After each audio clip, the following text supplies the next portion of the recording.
بسم اللہ الرحمن الرحیم نحمدہ ونصلی ونسلم علی رسولہ النبی الکریم اما بعد اعوذ باللہ من الشیطان الرجیم بسم اللہ الرحمن الرحیم انما یرید اللہ لیذہب عنکم الرجس اہل البیت ویطہرکم تطہیرا صدق اللہ مولانا العظیم۔ آج ہم ایک عظیم سپہ سالار، ایک عظیم جنگجو اور ایک بہادر شخصیت کو خراج تحسین پیش فرمائیں گے۔ آج ہم حضرت سیدنا عباس بن علی علیہ السلام کو خراج عقیدت پیش فرمائیں گے۔ آپ کو حضرت عباس علمدار بھی کہا جاتا ہے۔ حضرت عباس رضی اللہ عنہ آپ کی ولادت باسعادت 5 شعبان 26 ہجری کو مدینہ منورہ کی مقدس سرزمین میں ہوئی۔ جب آپ کی ولادت ہوئی، جب آپ کی خبر مولا کائنات سیدنا علی المرتضیٰ شیر خدا کو دی گئی تو آپ خوش ہوئے، اور حضرت امام حسن نے آپ کو اٹھایا اور گھر لے کے آئے اور آپ کا نام عباس رکھا گیا۔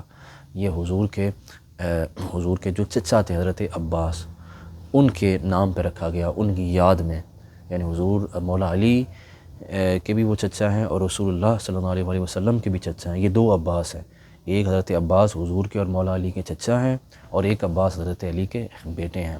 ہم آج حضرت عباس بن علی کا ذکر کریں گے۔ آپ کی جو تعلیم و تربیت ہے وہ حضرت امام حسن و حسین نے ہی کی، اور حضرت سیدہ زینب نے ماں کی طرح آپ کو پالا، آپ کی تمام نگہداشت کی، اور یہاں تک کہ ہر لحاظ سے آپ کو وہ اپنے ساتھ رکھتے۔ آپ کی والدہ صاحبہ کا نام ام البنین ہے، جو قبیلہ بنی کلاب سے جن کا تعلق تھا، اور یہ مدینہ کے قرب و جوار میں یہ قبیلہ تھا اور بڑا رئیس قبیلہ تھا۔ اس خاندان میں آپ نے سیدہ فاطمہ الزہرا کے وصال کے بعد عقد کیا، اور یہ شادی حضرت عقیل کے توسط سے ہوئی۔ انہوں نے یہ رشتہ دیکھا اور پھر آپ کا ان کے ساتھ عقد ہوا، تو اس سے اللہ تعالیٰ نے آپ کو 4 بیٹے دیے: عباس بن علی، جعفر بن علی، عبداللہ بن علی اور عثمان بن علی۔ یہ 4 بھائی حضرت ام البنین کے بطن سے ہوئے۔ حضرت عباس رضی اللہ عنہ، آپ نے خلفاء راشدین کا دور تو دیکھا ہے، مگر ان میں آپ کو پارٹیسپیٹ کرنے کا موقع نہیں ملا، چونکہ آپ کی چھوٹی عمر تھی۔ پھر جنگ جمل، صفین اور نہروان میں آپ باقاعدہ شامل ہوئے۔ آپ حد بلوغت کو تب پہنچ چکے تھے، تو تیر اندازی کا شعبہ آپ کے پاس تھا۔ آپ بڑے اچھے تیر انداز تھے، اور آپ کا نشانہ کبھی خطا نہیں ہوا تھا۔ آپ کو قمر بنی ہاشم بھی کہا جاتا ہے، یعنی بنی ہاشم کا چاند۔ آپ کا چہرہ اتنا چمکتا تھا کہ اندھیرے میں بھی آپ کا چہرہ یعنی چاند سے بھی زیادہ روشن تھا، اور آپ کی جو شکل و صورت ہے وہ مولا کائنات سے بہت ملتی تھی۔ یعنی بعض اب ایسے ہوتا تھا کہ لوگ حضرت عباس کو دیکھتے تو مولا علی کے بچپن کی یاد آ جاتی کہ یہ تو مولا علی ہیں جنہوں نے حضرت علی کو بچپن میں دیکھا ہوا تھا۔ کہتے تھے عباس بالکل مولا علی کی مشابہت ہیں۔ اور کربلا میں حضرت امام حسین رسول اللہ کی نیابت کر رہے تھے، حضرت عباس مولا علی کی نیابت کر رہے تھے، اور حضرت قاسم حضرت امام حسن کی نیابت کر رہے تھے، اور سیدہ زینب سلام اللہ علیہا حضرت فاطمہ الزہرا کی نیابت کر رہی تھیں۔ تو یہ ہستیاں کمال ہیں، اور آپ نے پھر جنگوں میں حصہ لیا۔ اس کے بعد پھر حضرت امام حسن کی جب صلح ہوئی تو آپ نے اپنے بھائی کی صلح کو مانا، کسی نے اعتراض نہیں کیا، اور پھر آپ حضرت امام حسن کی شہادت تک آپ مدینہ منورہ میں رہے۔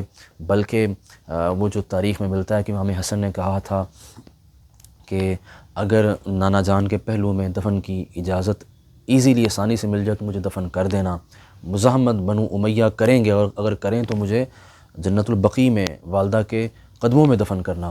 تو جب لے کے جا رہے تھے تو مروان کے سپاہیوں نے روکا، تو حضرت عباس اس وقت آگے بڑھے۔ انہوں نے کہا کہ میں اپنے بھائی کو اپنے نانا جان کے پہلو میں دفن کر کے رہوں گا، اور حضرت عباس ان کے لیے اکیلے کافی تھے، ان کے گردنیں کاٹ کے رکھ دیتے۔ آپ اتنے شیر بہادر تھے، اور عباس کا مطلب ہی یہ ہے کہ پلٹ پلٹ کے وار کرنے والا۔ تو حضرت امام حسین نے روک دیا، تو حضرت عباس نے فرمایا کہ بھائی جان اگر آپ مجھے آج نہ روکتے تو ان میں سے ایک اموی بھی بچ کے نہ جاتا۔ تو پھر حضرت امام حسن کی وصیت کے مطابق کہ اگر مزاحمت ہو تو واپس جنت البقیع چلے جانا، پھر آپ کو وہاں دفنایا گیا۔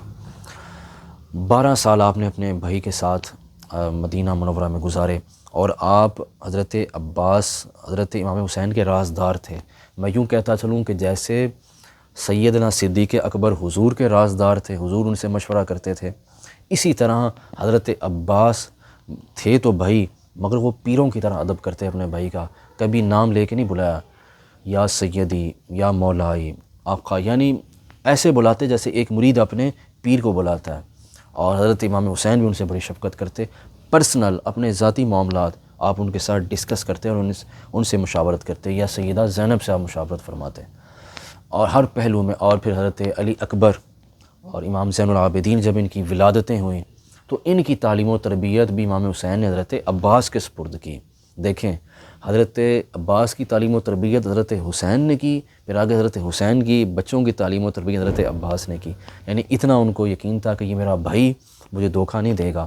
اور گھڑ سواری اور وہ نیزہ بازی اور تیر اندازی حضرت علی اکبر کو، حضرت امام زین العابدین کو، حضرت قاسم کو، یہ جو کربلا میں آپ کو یہ جو جوہر نظر آتے ہیں ان شہزادوں کے، یہ اس کے پیچھے جو فیضان ہے وہ حضرت عباس علمدار کا ہے، کہ چچا اور بھتیجے کی محبت کیسی ہے، اور پھر چچا نے بھی وفا کر کے دکھائی ہے اور بھتیجوں نے بھی وفا کر کے دکھائی ہے۔